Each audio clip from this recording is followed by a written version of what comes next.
First one பாருங்க. நான் தினமும் என் வீட்டு பாடத்தை செய்றேன் அப்படின்னு சொல்றீங்க. அது எப்படி இங்கிலீஷ்ல சொல்லலாம்? I do my homework everyday. Everyday அப்படின்னா தினமும். என்ன பண்றீங்க? ஹோம்ஒர்க் பண்றீங்க. அப்போ I do my homework everyday.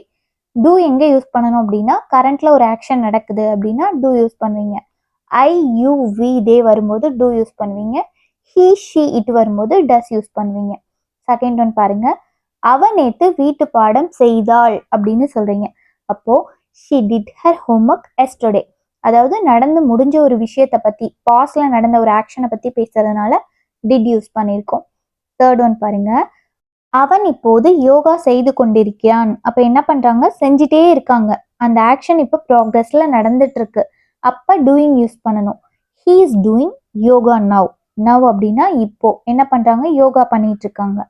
யாரு பண்றாங்க? அவன். அதனால ஹீ யூஸ் பண்றீங்க. He is doing yoga now. Fourth one பாருங்க. நான் எல்லாவற்றையும் நேரத்திற்கு முன் முடித்து விட்டேன். எல்லாத்தையுமே டைம்க்கு முன்னாடி முடிச்சிட்டேன் அப்படின்னு சொல்றீங்க. அது எப்படி சொல்லலாம்? I had done everything before time. I had done everything before time.